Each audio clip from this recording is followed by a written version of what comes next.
and to be considered or canonized to be a saint. And we'll talk a little bit about Carlo.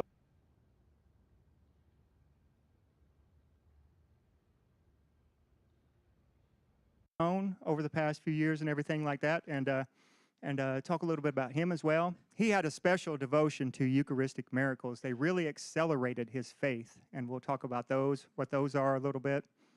And his spirituality, he's actually buried in Assisi, so he has a real connection to us as well. And then just kind of talk about the future of his spirituality, his legacy, and just this Jubilee of Hope.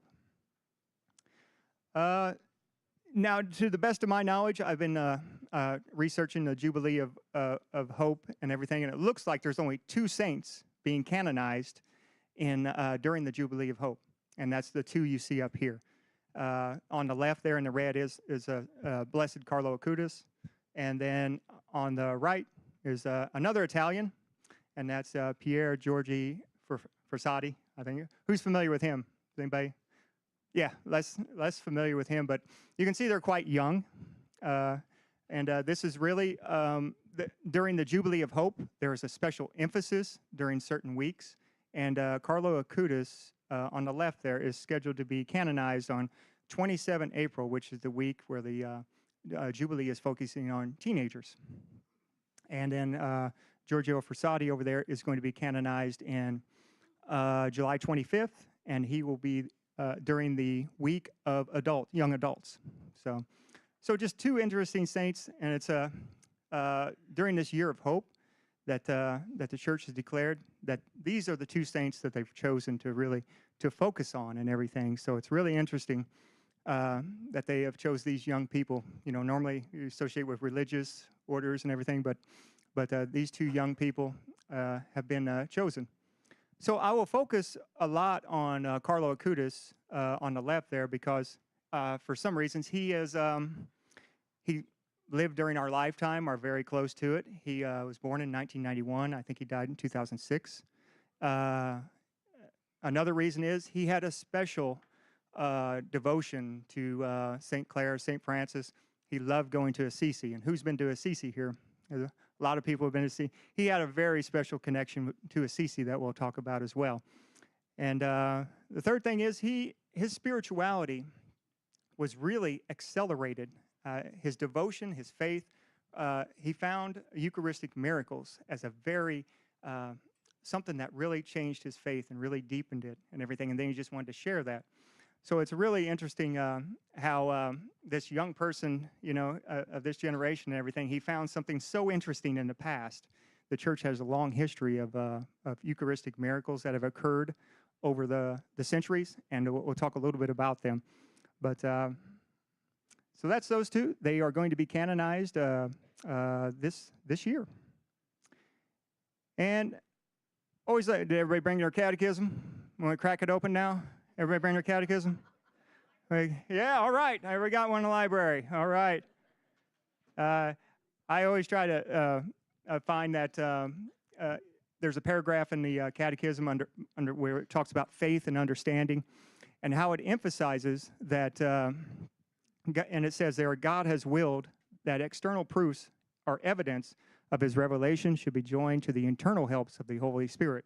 And one of those examples is the miracles of Christ and the saints.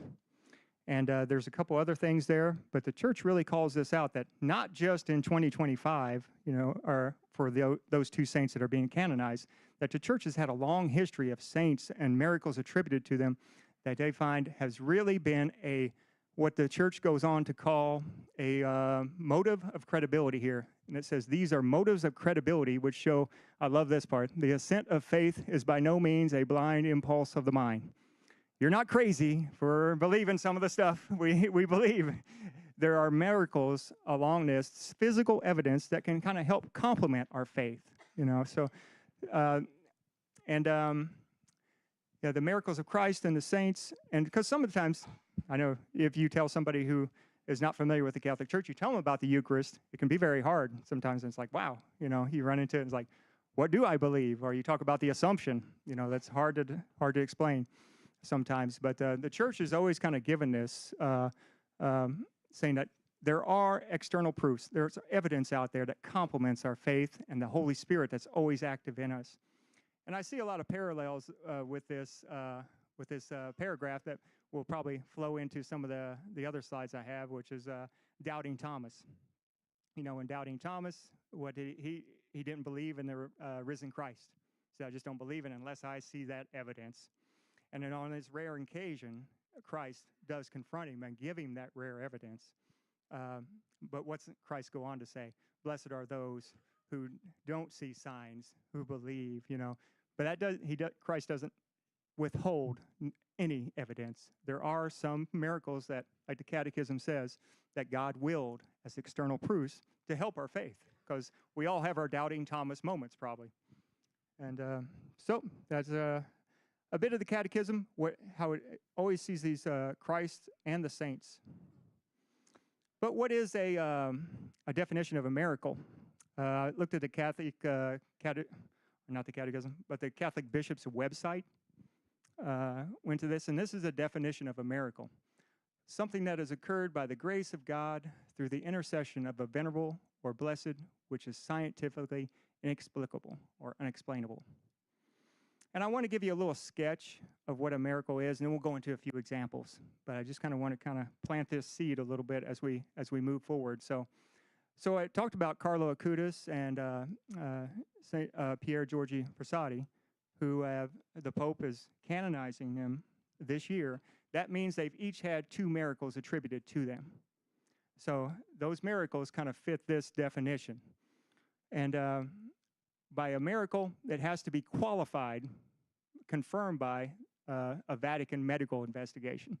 So normally, most of the miracles that occur with the saints are miracles of healing, physical healing, ailments, those kind of things. So there's often a medical board of scientific experts that will come in and kind of look at what miracle has happened. But then there's also a Vatican theological investigation. Is this fit the norms of the church? Is there anything kind of incorrect here? Normally they'll look at, were they praying a novena? Was a prayer to the saint? Was everything authentic and consistent with the Catholic faith? And then if it approves there, it'd go to a panel of cardinals for review, and then the Pope's decision. And the Pope made a decision back in November of last year for those 2 saints to be, their final miracles were approved by him. And then I'll go forward. So that's a little bit of a sketch of how the miracle work, and we'll go into a few examples. And I'm sorry, if you got any questions anytime, just let me know. You know, feel free to ask a question or anything. But so with that little sketch of what a miracle is, here are some examples that I can walk you through.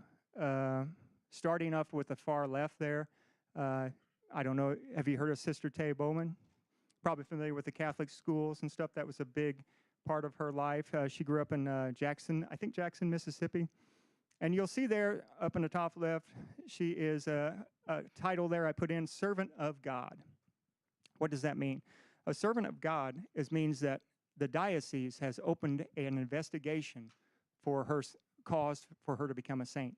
Now, they normally just look faith, hope, and charity. They go through, has this person lived a life worth emulating in the Catholic view? So the diocese will go through an investigative process. What they do is they pull together all their writings, all their speeches, all the things they've done, everything they said. So this kind of, you can imagine what this does in the social media world. So be careful what you post, because that may hurt your canonization for your family, okay? Be careful what you post, because it's all going to be collected through AI, and they're going to, this is the servant of God. Did they hold it up? So, but in her case, she lived 50s, 60s, 70s. I think she died in 1990. But they look at all their writings and everything to see, to kind of build evidence. It's almost like building a case for this person. So, but there's no miracle has occurred here or anything. This is the diocese. This is at the diocese level. They've just identified somebody that they believe is worthy of consideration to be a saint. So what that happens is once the bishop has approved that investigation for the servant of God, it's passed on to the Vatican. And if the Vatican approves it, They do a similar investigation. The title given will be venerable. That means a cause for canonization has been opened. This person can move towards canonization. And you can see the venerable. Everybody's probably familiar with Bishop Fulton Sheen. Yeah, he is Venerable Bishop Fulton Sheen. So a case was opened back in 2011. Pope Benedict approved it, and he was determined to be venerable. And then that means that miracle process is now open. So people can start praying for him and everything. If you go to his website, you can go to his website and you can go. There's places you can print out specific prayers, prayer intentions, and there's actually a place to report a miracle. So if anybody's praying for Bishop Sheen's intercession, they can report the miracle there. As anybody, he is a little bit of a complicated story. He is venerable, but he has an approved miracle already. But he has not been canonized yet because this happened right before COVID. And then, if you remember, there was a controversy with his body. His tomb was in New York at which cathedral was it? I can't remember. Anybody remember? Yeah, it was in New York. But they wanted his body returned to Illinois to get ready for not the canonization, the beatification is what it's called when a venerable is a miracle has been attributed to them. But so it never worked out. But I went to the website to try to see the latest update for the Pope to come do a beatification. It just says they're still awaiting a date. But his miracle is quite incredible one. There was and the lady is quite, the family is quite public about it. You'll find some miracles, they're maybe more private, but this lady had an infant stillborn, and they did not breathe for 62 minutes. And so, they were ready to pretty much determine death, but the family, being from Peoria, being from that area, they knew of Bishop Fulton Sheen, they knew his status, they prayed to him, and the baby came to life after 62 minutes. Yeah, so it was really, and of course, what the Vatican did when they report that miracle, they do the investigation. They go interview the doctors and everything. The Vatican comes, does an interview with those doctors. Is there a medical explanation for this? And they came up with, no, we can't explain it. And then the theological team, they kind of go in and say, well, were the people praying? They were definitely praying to Bishop Fulton Sheen. They had a special devotion to him and everything. They knew him well. It was right outside the cathedral of where he was first ordained, too. So this is, they basically determined, and it was unanimous, I read too, it was a unanimous decision that he should be moved to his miracle was approved. And like I said, they kind of ran into a problem with COVID, because what happens after a miracle is approved for a venerable is the beatification, which is the Pope comes and firmly says that this miracle has occurred, and then they're moved to the next step, which is blessed. So, but if you're Bishop Fulton Sheen, you can go to his website and check it out, all the information.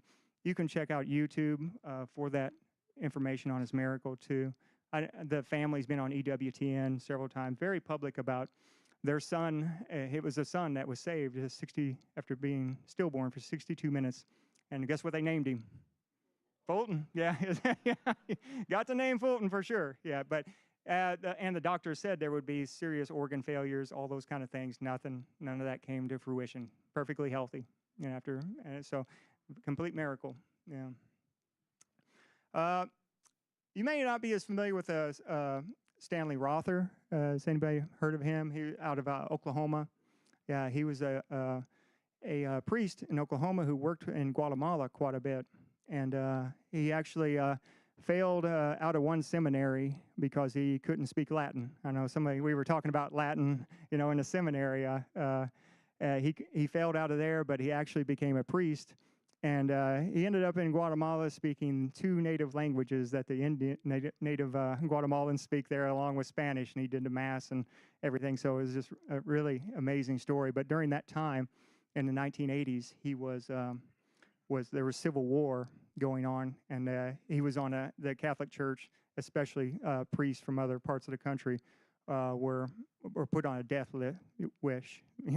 They were targeted and everything. And he left the country for a while, came back to Oklahoma, and then but said he couldn't leave the people down there, so he had to go back, even though he knew it was risky. And he was killed in they carried through what they, he was on a targeted list, and they did kill him I think in his sacristy when he was preparing for Mass. And he is unique because I'm showing him because you see he's blessed, but he has had no miracle attributed to him yet. But the Pope can approve certain situations where there's a martyrdom. He was a martyr for the faith. The Pope determined that he was a martyr for the faith. You get fast forward to blessed. I don't have no problem with that.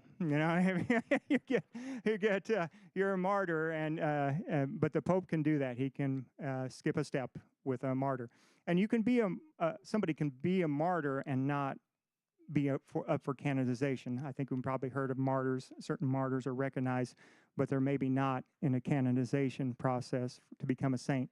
But he is. So I went to his website. Also, you can go to his website and stuff, and they actually print out prayer cards, and you can insert your intercession if you want to pray to him for any miracle or any healing or anything like that. He is, and they have a report a miracle, site. Yeah. Blessed Stanley Rother. Yeah, he's out of Oklahoma. He has a shrine down there. The Pope came in 2018 to beatify him, which means he's approved to be blessed. So that was back in 2018, 2019, I think. So you may see rare exceptions where only one miracle is needed. So he only needs one more miracle to become a saint. And the last one there is, I kind of got ahead of the gun there, I guess, a little bit. He's not a saint. Step 3 there, he's not a saint yet. He will be on April 27th. He will be the canonization. So there's 2 miracles attributed to Carlo Acutis. Has anybody did any or heard about the 2 miracles attributed to him or anything? Yeah, it sounded like everybody knew about him quite a bit, but yeah, Carlo Acutis, a young man from Italy, had a special love for Assisi, and really kind of swept, the world. He was so ordinary, I think, and people find young people and during this lifetime just so attractive and stuff. So his story is really kind of spread a lot, and I think we'll talk about, there was 2 miracles attributed to him. I'll talk a little bit about those. And all these are pretty public. This first one I'm showing you here, this is the first miracle that was attributed to him. It's the same boy there. You can see him on the left, and then he's much older there. You can see on the right. And this was the first miracle attributed to him, and this was a boy from Brazil. But this family is quite public. You can go out there and read about it and everything. You can find information about it. He had pancreatic disorder. I can't remember what it was, but he was basically 4 or 5 years old, but 40 pounds. I mean, he was really, he could barely keep down food. It was extremely difficult. He had a huge pancreatic stomach disorder, but he was tremendously underweight. And his mother heard about Carlo Acutis' relics coming. Have you ever seen that? I think it was in the church bulletin even a couple of weeks ago, where they'll have the church relics go around for a specific saint. And the relics for Carlo Acutis, which we'll talk a little bit more about too. But we're traveling to Brazil, and so they had a prayer service. The mother prayed a novena leading up to that prayer service with Carlo Acutis' relic. And the boy went there, and he asked specifically to be healed at that time, during that prayer service. And on their way home, he said, "I'm healed." And they got home. He started eating, just like devouring stuff. He could keep it down and everything. And for that medical investigation, so they reported it as a miracle. But the medical team, when they had before and after pictures, they could see his pancreas, all the stomach disorders and everything that he had from X-ray, and then they could show the new ones. And they had no explanation for why it had healed so much. But it all happened at that point. He could identify immediately that he was healed. So it's a pretty amazing story, and that was the first miracle for Carlo Acutis to get him on a track to sainthood. And yeah, very public. I think you can go out there and search it. And you can find a lot of information about it and everything. His the other miracle, I don't think is very much less public, but had a really good special connection to us all because there was a part for Assisi. The second miracle happened, I think, in 2022, and it was a woman in Milan, Italy, fell off her bike and had a cranium fracture break, and she was near death. And her mother she was Costa Rican, her mother flew in and everything, and they were up in Milan, Italy, in northern Italy, not far from Assisi. And the family flew up there to take care of her, but the doctor said it's days, she's not going to make it. And she got the suggestion, very devoted Catholic family, she got the suggestion to go down to Carlo Acutis' tomb. He's buried in Assisi. And she traveled down there and went to the tomb and asked for prayers, for intercession, for the healing. And almost that same time, her healing began. She recovered. And it was only a matter of, they thought it was going to be maybe, if she was going to live, it would be months to years of recovery. Within weeks, she was back in Assisi, thanking Carlo Acutis. And the medical investigation team, they couldn't explain it either, so. And then often what you'll see in the Bible as well is I came across the reading or the gospel from John.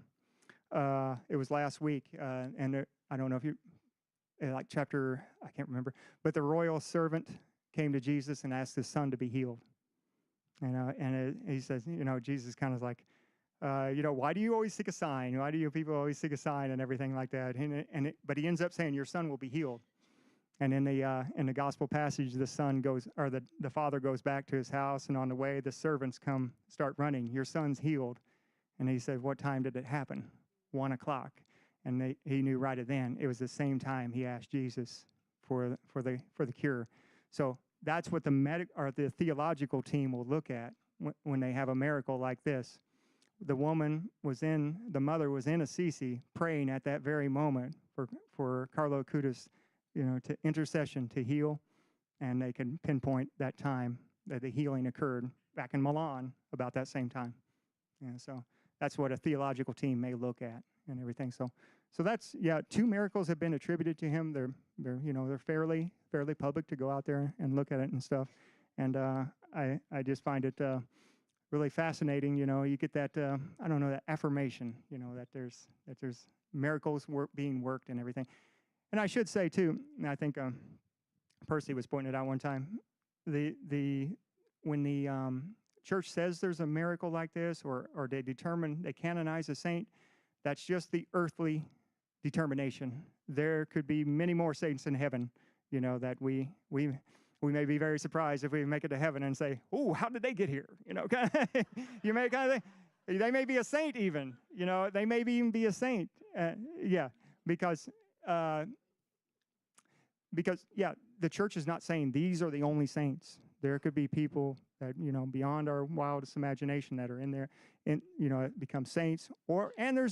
This is not all the miracles. I bet a lot of people can attribute some miracle to their life that they just can't explain. Maybe it wasn't quite healing. Maybe it was something else. But the church isn't saying these are the only miracles. But it helps when the church affirms that these things are actually going on and everything. So, and it's meant to not.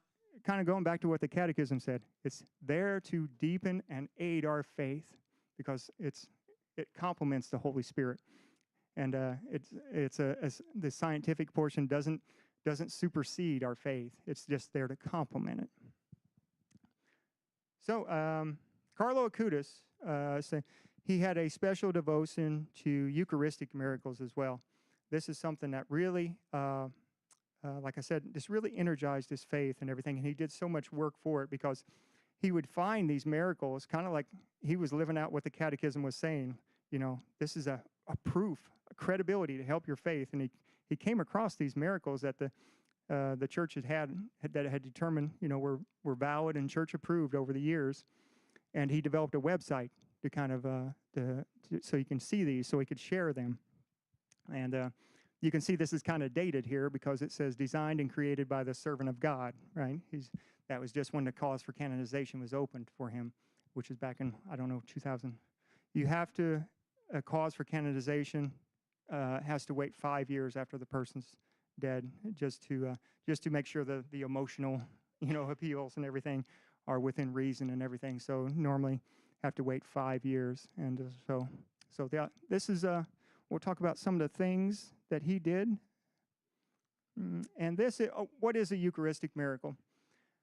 Now, I kind of went over a sketch of what a miracle looks like when it's attributed to a saint. They're generally healings of miracles of healing.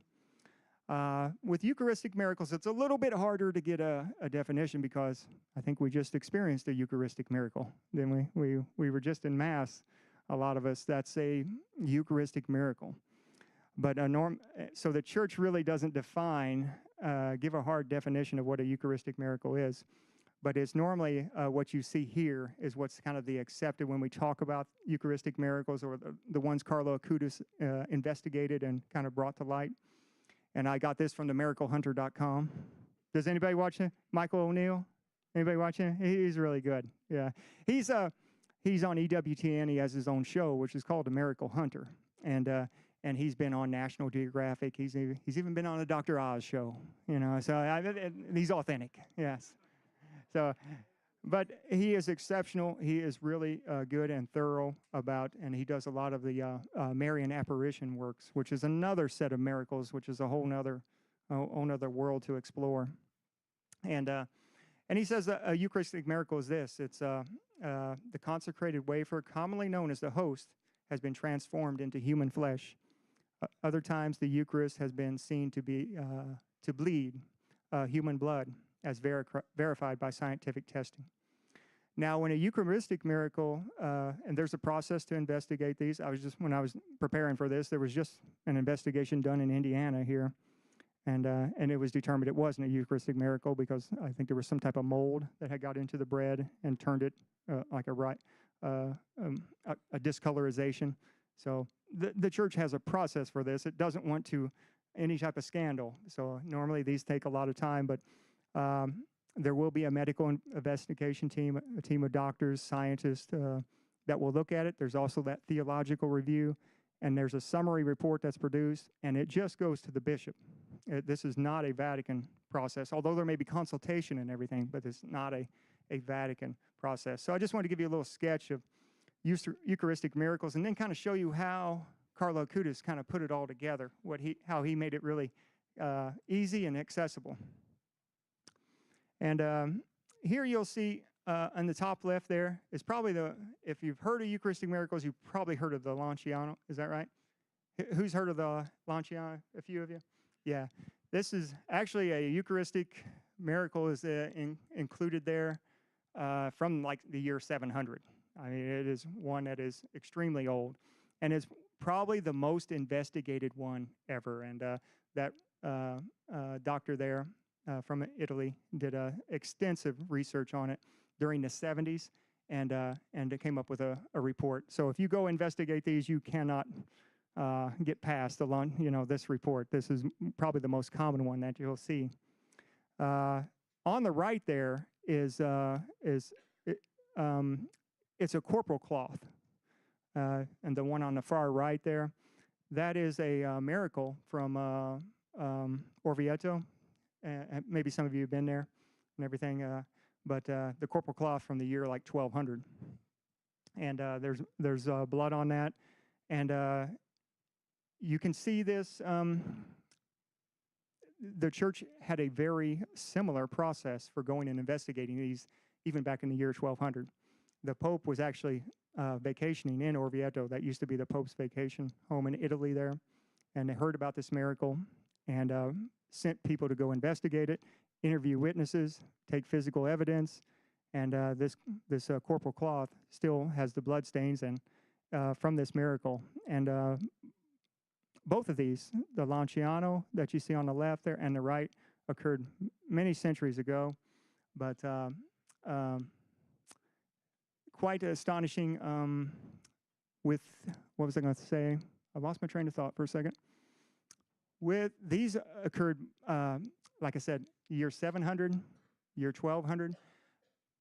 The investigation revealed this was what you'll see, and this gets back to that doubting Thomas story I was talking about earlier. In both of those situations, they happened during Mass when these Eucharistic miracles occurred, where the host turned into blood, and they occurred through the investigation they learned that the priest was struggling with his faith. He didn't believe in the real presence. So once again, kind of that you see the parallels with doubting Thomas. This is a pretty consistent theme with Eucharistic miracles throughout time, is that if there's doubt or something like that, especially in a priest, there will be some type of miraculous event in these very rare occasions and everything, because that's what doubting Thomas was, right? He had to see it. In a way, Christ is kind of showing the holes in his hands again, through these Eucharistic miracles, if you want to think about it like that. Now, there's some very recent ones here that in Poland and Buenos Aires, which actually we'll talk about. Archbishop Bergoglio was the approver for this one, which is Pope Francis now. And then there was another miracle in Poland. Now, you may look at these and you say, okay, where's the homework behind that? That's a pretty big claim that these are Eucharistic miracles. And this one happened in Buenos Aires, and this one in Poland, and very fascinating details on them. But Carlo Acutis he came across miracles like this, and he was just like, people should know about these and everything. So keep in mind the two you see on the bottom there, and this is what Carlo Acutis kind of came up with, is to explain these miracles. So this is Miracles of the Eucharist website. And you see up there, devised and planned by Carlo Acutis. This is what his vision was. He was very gifted in computer programming and everything, so he started to build a website very early on. He was very young and started to build these websites. So you see some those miracles that we were just kind of showing a quick visual of. He really puts the homework behind them. What actually went on with these miracles and everything. And you can kind of see here. I don't know if you can read it really well or not, but in both of these miracles, they were investigated by the scientific team, and they determined it was heart muscle. Yeah, it was heart muscle. And this guy here, Dr. Zugby, you can go to the website and get. They actually did an investigation with him because investigating this miracle. That took them over 4 continents. They got medical teams, experts. They got investigative reporters. They had a lawyer, to build a case and everything like that.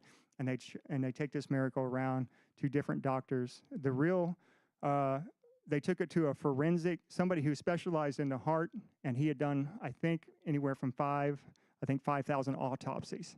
He's a specialist in determining what the causes of death and everything.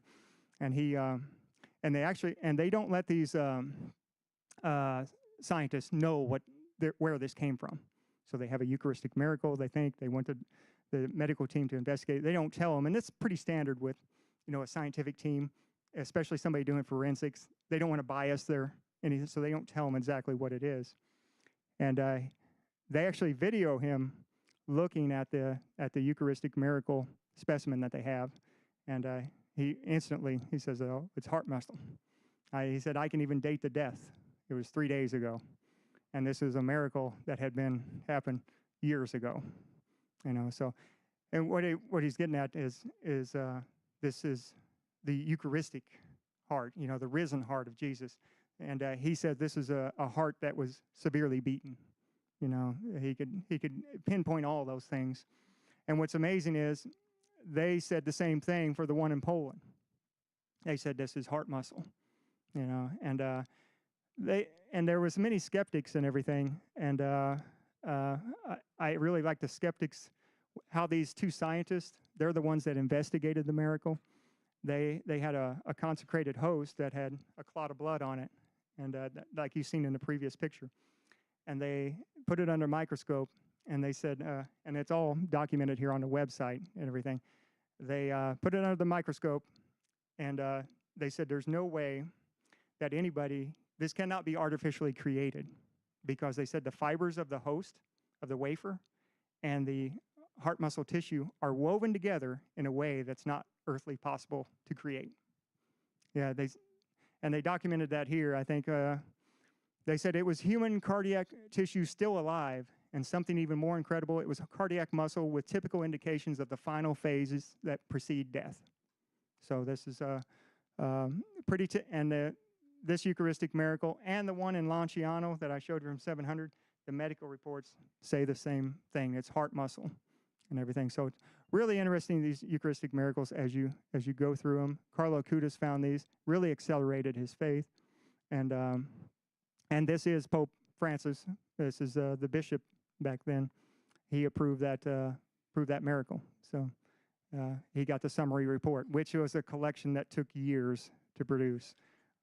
Investigating all kinds of skeptics. They take their time and everything, but all the doctors, if you want to go find them, you can go, do the research and find their testimonies and everything like that. So Carlo Acutis put this all together, and just thought it was so amazing to share these stories and everything. I don't know, has anybody ever been to his website or anything? Yeah, it's a really kind of a launching point for finding out more about the faith. But I think this is also this doctor. I think he says it more clearly here. I can date the injury I'm looking at. I can date when compromising of the blood supply occurred. It happened 3 days before the snapshot in time. So this seems to be consistent what the church is saying, or what the investigation is saying. And a good thing to highlight too is the church does not require us to believe this. This is considered like private revelation. So you're not required to believe this, but the church has been authenticating and saying this is worthy of further investigation, aiding our faith and everything like that. But it's not something that you have to believe, because, and it's funny, the reason they say it is they said that science is actually, we can't rely on it. The scientific proof, scientific methods are not infallible, so, which is really kind of strange from all the things we've heard. Don't question the science, you can't do it. The church is actually saying, well, we know that the scientific method is limited. That's why you need faith to complement it. So a lot of that with the Eucharistic miracles here. But I love that, they just put this evidence together so people can investigate it and decide for yourself. And for Carlo Acutis, it was just, it deepened his faith so much. And once again, this is his website here. You'll see it on the left there. If you go to it, it's got a whole collection of Eucharistic miracles. On the right there is where these miracles will be all printed out, and they'll be on poster boards. And they'll travel around the world. A lot of times during Corpus Christi, they'll be have these sessions where you can go view these. I went to it back in 2018. They had a display at one of the churches there in St. Louis, and you can just walk through and view all these miracles and everything. So it's just a really wonderful time, to kind of deepen our faith, really, kind of say, because sometimes we get, Mass and our Catholic faith can seem kind of logistics, we're always here, there, doing this, ministries, all necessary things that are so important. But sometimes we can forget about this dimension of faith. And these have helped me during Mass, to think about, hey, what is happening during Mass? These are some of the things that are happening. It's helped my faith. And and that's what the Catechism was saying earlier. This should help complement your faith. And, CC. Everybody want to go? Yeah. Sunset in Assisi. This is actually right in front of St. Clare Basilica. If you've been there, people kind of rush to the balcony to view it. And kind of a funny story, my sister and I, we just started, our spouses don't like to travel. So we said, my sister and I said, we'll start traveling, and we're going to do our own trips and everything. And she said, well, let's go to France, Spain, Germany. And I said, I was like, and she said Italy too. And I was like, well, I'd really like to go to Rome and Assisi. I've never been there. I'd really like to go. She said, sure. That was our first trip together. I think it was back in 21. We went there. And we spent the first 2 days in Assisi, and we were having our cappuccinos in the morning, kind of looking out over the sky and everything like that. She says, we don't have to go anywhere else. We can just go to CC every year, so that's fine, and kind of thing. And it was funny because we actually did go back again. We're planning another, either this year or next year, going back again. But we were sharing the book of Carlo Acutis, kind of reading it about it, and that's exactly what he said. He only wanted to go to Assisi for vacation. He didn't go anywhere else. He just found that spiritual home there, and he never wanted to go anywhere else. And they just remembered how odd that was and everything. So finding those spiritual homes there.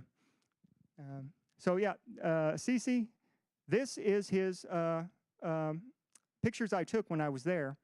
And it was really strange because it was we were there in October 22 is the second time we went back. And I said, I'm going to find Carlo Acutis' tomb. I was like, we were there on the Feast of St. Francis. So crowds everywhere, planes flying over, everything. Everybody's rumors about the Pope is coming, and everything. These crowds are everywhere and everything. And it was like the next day after, I was like, I want to go see his tomb. We've been there a couple of days. Where's it at? I don't quite know. There's no signs really to say where it's at. So I just I took off, and I was just really strange. After the big crowds, there's just nobody out. And I said, I'm going to find it. And I walked around, and on the left there, you'll see is the church that has his tomb. But I thought, oh, it's closed. There's nobody here. All the doors are closed and everything like that. And I ended up going in that door on the left, which is actually the exit. So I walked in the exit, and the door's open, and there he is. There's the tomb right there on the right, and I was the only one in there. And it was just just really neat. But yeah, on his right there, you can see his tomb, and I got a better picture on the next slide. And this, actually, the gates here that you see on the left is where St. Francis made one of his profound moments of rejecting his wealth, where at that point there, he stripped himself naked and rejected his father's wealth, and everything, that he was not going to accept it. He was going to live this life following Christ. And that happened right there. And then you just think about that happened in the year 1200, and here, 800 years later, Carlo Acutis is there, inspired by him and living out, a saintly life here. And so, yeah, that is his tomb there. And I think I got a better picture. But really neat to just go there, and there's nobody there.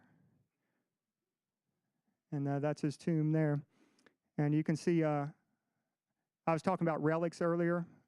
Another thing where, I seen a slogan one time that said, keep Catholicism weird again, or make Catholicism weird again, kind of thing. And this is some of the weird stuff we do sometimes. It's like people would come in there, and they want their picture taken with Carlo Acutis, or they touch,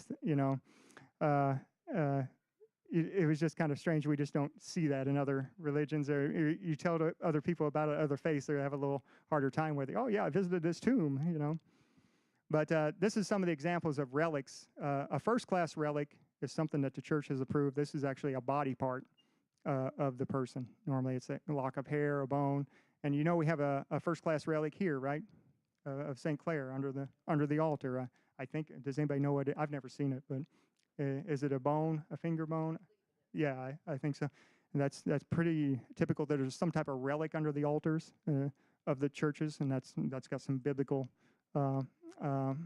history behind it as well. A second-class relic is the clothing, maybe a personal item they have. When we have Divine Mercy, I know we do a prayer service. We have a relic for St. Faustina, right? We have a second-class relic. I think it's some type of possession of hers. That can be a second-class relic.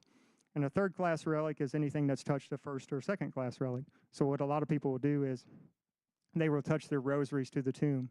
I see a lot of people do that just to have a kind of an unofficial relic and everything. So, but yeah, that's his. I don't know. Has anybody ever seen his tomb and everything? Yeah. I had a chance to go there. It's kind of hidden where his tomb is. It's kind of, you got to kind of, you got Basilica of St. Francis and the Basilica of St. Clare, and they just attract so much attention. But there's like little spiritual gems everywhere in Assisi, and just going to his tomb there is. It's got on the background is kind of key moments in his life and everything, and A lot of people have asked about is he incorruptible or something? You know, because have you ever heard of incorruptibility? That's another phenomenon with the saints. But from my understanding, this is all just kind of natural, kind of embalming or something, keeping his composure. Like, yeah, you guys.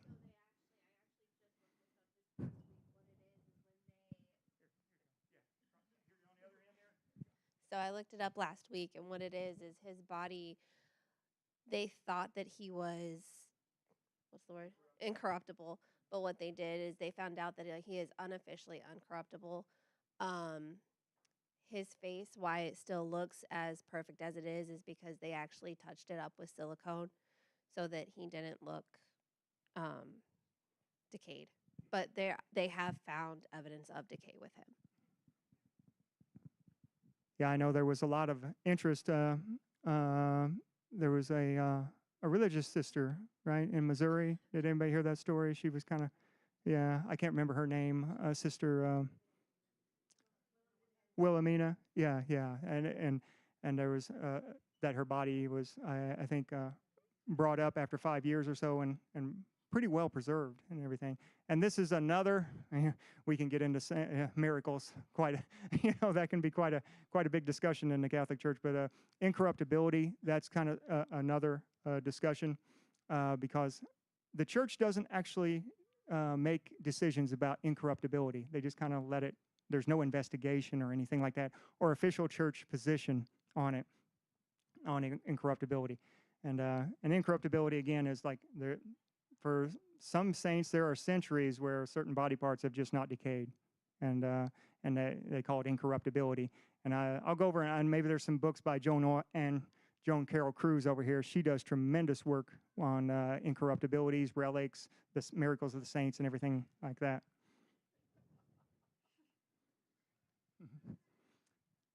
And then this is just some of Carlo Acutis' quotes of his life, some of the things. I love the first one. Everyone is born original, but most end up dying photocopies. Yeah, isn't that, that's pretty wise for a young man like that, yeah. Holiness, at that one at the bottom, holiness is not about adding, it's about subtracting. And he had a tremendous devotion to the Eucharistic Christ. He says, by standing before the Eucharistic Christ, we become holy.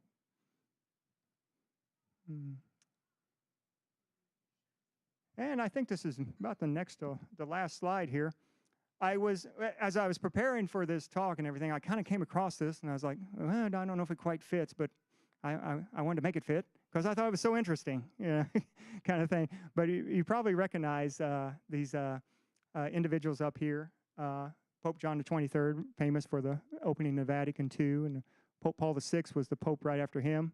And then Pope Paul I was one of the shortest popes, I think 33 days he died. And then Pope John Paul II came. Pope John the 23rd and Pope John Paul II were canonized as saints back in 2014 or 15, I think, together, which is really rare. And then Pope Paul VI was also canonized a saint. I can't remember, 2018. And they look at this. There's a cause open for his canonization, and he has one miracle attributed to him. So if he actually gets a second miracle, that will be 4 popes in a row that are canonized saints. Now, this may seem kind of common to us because we're living in the modern era, but probably no way. I didn't know the last time this had happened, where you had 4 saints, was actually the 6th century. Yeah, it goes all the way back to the 6th century that the last time there were 4 popes in a row that became. So watch Pope Paul I. He needs one more miracle, and that will be a string of 4. What does that say about, in this year of hope? What does that say about this? Could be one of the most consequential times in the church, that the Holy Spirit is raising up saints like 4 popes in a row. And if you go back even further, it was interesting. In the first 500 years of the church, there were only 2 popes that were not saints, because you were basically a martyr, in the first few centuries of the church. But Pope Paul VI, and everybody probably knows what he's most famous for, Humanae Vitae. His 2 miracles were associated with children in the womb that were healed and saved. And in both times they had recommended abortion. And they prayed to Pope Paul VI and was healed, and the children, the kids lived on, and those were miracles attributed to him. So you can kind of see that, what they're famous for is maybe something that their miracles are. I know Pope John Paul II, his are associated with brain aneurysms, because he had Parkinson's disease, didn't he? Yeah, it was. But yeah, that's the popes there. I kind of watch that. It's just an interesting point in history where we may have four popes together like that to become saints. And this year of hope, I just thought it kind of underlines that year of hope. How hopeful can we be here? We're living in a time, because we're all kind of, as they say, living in the shadows of these great papacies. And we've all been affected by them and everything. So, just an interesting time. And that's it. That's the last slide I have there. I did a few things I just wanted to say. Carlo Acutis' movie is coming out. Walt told me he's got tickets already. Is that right? Okay. Carlo Acutis has a movie coming out April 27th on his day of his canonization. It's at the Warenberg Theater here. And it's 3 days there if you want to see. I've already kind of taken a look at that. It's great for the youth. It's about youth going on a pilgrimage to Assisi again. So, which is all kind of that spiritual home for us all. So it's a great one to check out, for your kids or anybody that's interested in his faith. Yeah. My wife and I got tickets already. So, and Walt's next. And you can check out his website as well. We have library books here too, associated with some of the saints we've talked about tonight. And Joan Carroll Cruz is an excellent one if you want to kind of continue that work of finding out more about miracles and the saints. She has done tremendous work when it comes to relics, the lives of the saints, apparitions, all the miracles of the church. So I think that's about it. Does anybody have any questions? Or yeah. Yeah.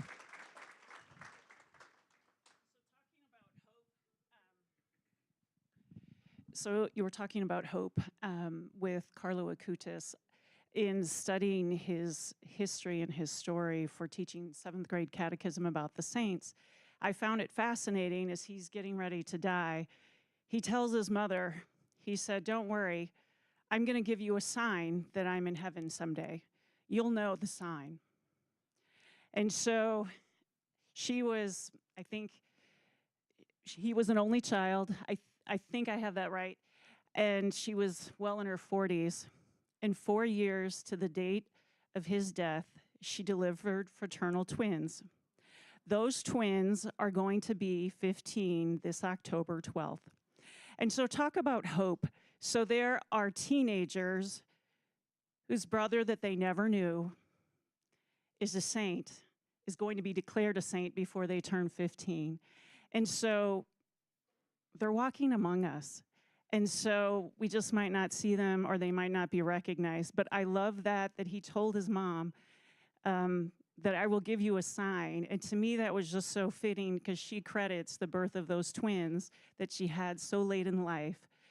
And it's just crazy to think that, they're in high school now, that their brother that they never knew and is going to be celebrated this April. Anyway, thanks for that.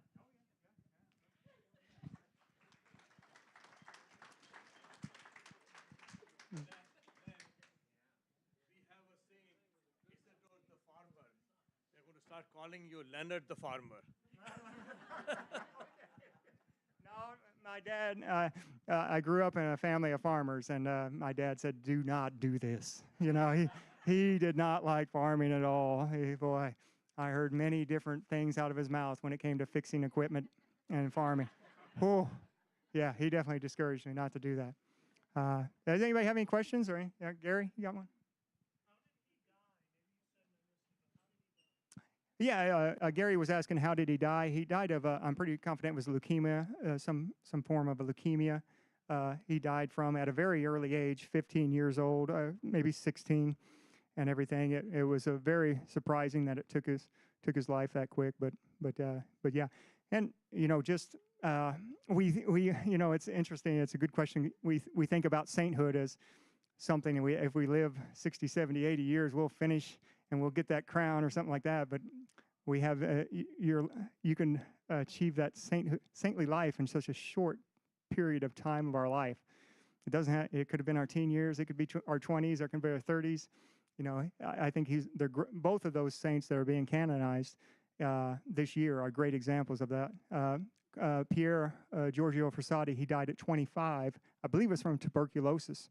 But one of the reasons that they opened a cause for his sainthood was the funeral. They just couldn't believe how many people showed up. They had no idea that was going to happen. There was thousands of people showed up, and he not told his parents all these things he was doing for his faith. He was really kind of humble. He was very athletic. I think a lot of the youth like Pier Giorgio Frassati, who's going to be canonized in July, because he very athletic, and the miracle that is attributed to him. One of them is a seminarian was playing basketball and tore his Achilles heel. I found and he did a novena to Pier Giorgio Frassati, and he said he could feel it when it healed. It was just warm. It took over, and the doctors couldn't explain it because they had the before picture of the busted like last week, and here Achilles tendon takes months, and it kind of makes you think that we think we can only ask for big things, life-saving things. He asked to have his Achilles tendon heal. What is there something that's bothering us that we can pray for? Because a lot of these saints, like you can just go. You can go to Wikipedia. I even hit Wikipedia. You can a list of those who are determined to be venerable in the Catholic Church. It will give you a list of them. Those are all people. You can go to their website and you can find out how to, pray or support them. But yeah, they actually give prayer cards, and you can pray to them and for their intercession and report a miracle. That's the expectation almost, and that's that Catholic weirdness again, that we just expect, that we understand and that these miracles are being attributed, that they're in heaven, and I think it's just wonderful to look at that. And so yeah, I maybe should have added that on too. Is just go look at their websites. Most saints that have a cause for their canonization open have a website already, and you can just go right there and check out their story and everything like that. Yeah. Any other questions?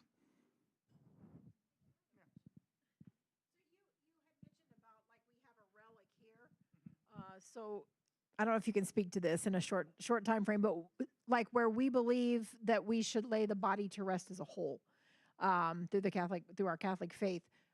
How is it okay for us to have bones and different places for the saints? Oh, yeah. Yeah, my YouTube degree did not cover that. Yeah. Yeah, it's a good question. I've came across it before. I know in the books, Joan Carol Cruz, she does that specifically but that is accepted. I don't know exactly why that is, but it is. You will see some bodies of saints that, it's broken into many parts. Yeah, and taken, and it is church approved. But I don't know the exact reason why. I'll tell you the truth. So more homework for me. Anybody else want to stump the deacon? Anybody else? Anybody else? It doesn't. I'm surprised it took this long. Anything else? All right. Okay. All right. Well, thank you, folks. Appreciate it.